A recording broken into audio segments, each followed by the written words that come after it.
Bonjour à toutes, bonjour à tous, bienvenue dans cette chronique cinéma, chronique qui, je l'espère, vous donne envie de sortir et surtout d'aller au cinéma. Alors cette semaine, j'ai choisi pour vous 3 films. On va commencer forcément par le premier, et celui-ci, je ne vais vraiment pas m'y attarder, tout simplement déjà parce que je ne l'ai pas vu, et très sincèrement, le sujet ne m'intéresse, mais alors pas du tout. Le film s'intitule House of Gucci. Je parle de cela, pourquoi? Parce que c'est quand même un film de monsieur Ridley Scott, avec notamment Al Pacino, Adam Driver et forcément, c'est pourquoi ce film, on en parle beaucoup, avec Lady Gaga. Je vous rappelle le titre de ce film, House of Gucci. Ça va nous raconter quoi? Eh bien, tout simplement l'histoire de l'empire familial de la marque italienne, donc Gucci, toutes les trahisons qu'il y a pu y avoir effectivement dans la famille, jusqu'à un meurtre, paraît-il. Mais très sincèrement, je ne suis pas du tout intéressé au sujet, ni du tout à la marque, et encore moins au film. Mais en tous les cas, il sort cette semaine. Un film pour les enfants et les plus grands, puisque justement nous sommes tous de grands enfants, il n'y a que le prix des jouets qui change. Et ce film, c'est un film d'animation, s'intitule Encanto, la fantastique famille. Alors là, c'est vraiment un film à voir absolument. Pourquoi? Parce que c'est un film qui va vous donner de la joie, qui va vous raviver la petite étincelle qui est en vous. Alors ce film se passe dans un petit village de Colombie où toute la famille et tous les habitants du village ont un petit pouvoir bien particulier, sauf une petite fille. Et là où le moment va arriver tant attendu, où toute la famille aura besoin de cette petite fille, c'est justement peut-être elle qui va sauver sa famille ainsi que tout son village. C'est un tout nouveau film des studios Disney. Encanto, la fantastique famille à voir donc absolument cette semaine. C'est un film d'animation à voir absolument en famille.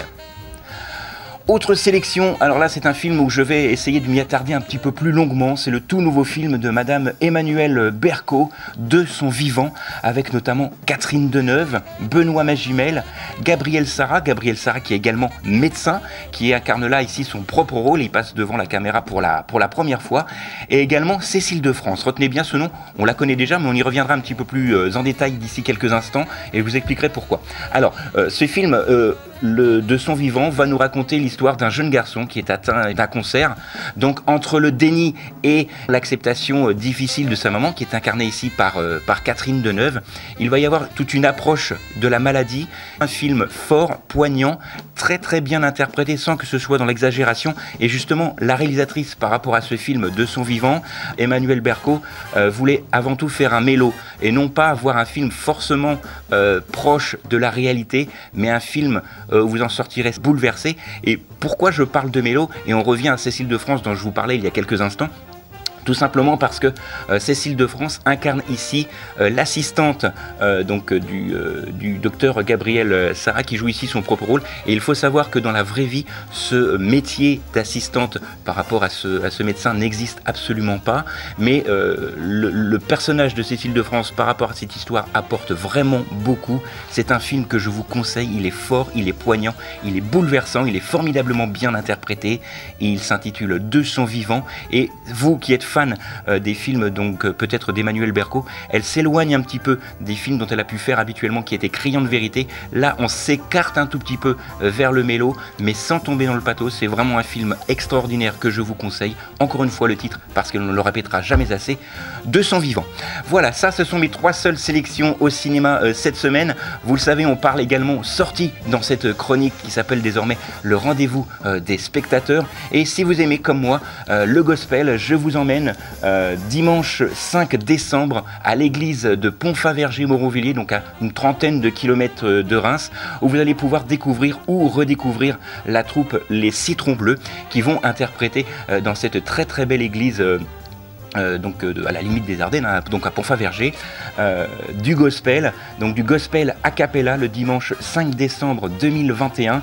L'entrée donc est libre, c'est à 15 h, donc il faut forcément y arriver un petit peu avant parce que c'est une église qui n'est pas forcément très très grande. Elle sera chauffée, le pass sanitaire est obligatoire évidemment, et la participation est libre, dite au chapeau, c'est-à-dire qu'à la fin de la représentation, vous y donnez comme bon vous semble. Également à préciser que pendant l'interlude de cette fabuleuse journée qui est organisée donc par la mairie de Pont-Faverger, il y aura la participation de Frédéric Amann, qui est de l'Opéra de Reims, qui aura également l'occasion de faire une représentation lors de cette même journée, j'ai envie de dire. Voilà, donc je vous donnerai tous les liens sur la page RCF Reims-Ardennes Facebook, et également pour ceux qui me suivent sur les réseaux sociaux, notamment Facebook avec la page Les Rendez-vous du Spectateur, ou encore sur YouTube, vous aurez tous les liens, mais tout sera disponible aussi sur la page Facebook d'RCF Reims-Ardennes. Il me reste quelques secondes pour vous parler d'un livre qui est sorti il y a une petite vingtaine d'années. C'était un livre qui était écrit par Geneviève de Gaulle Antonios, qui est not autre que la nièce du général de Gaulle.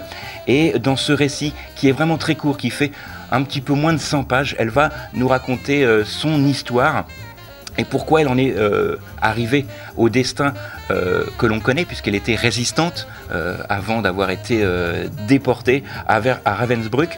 Et dans cette histoire, elle va nous raconter effectivement comment elle a vécu cette déportation. Elle s'est liée également d'amitié avec une petite souris. Ça, vous découvrirez tout dans ce livre, où elle raconte formidablement bien ce qu'elle a vécu et pourquoi après elle a eu un tel parcours que vous connaissez toutes et tous, j'en suis sûr.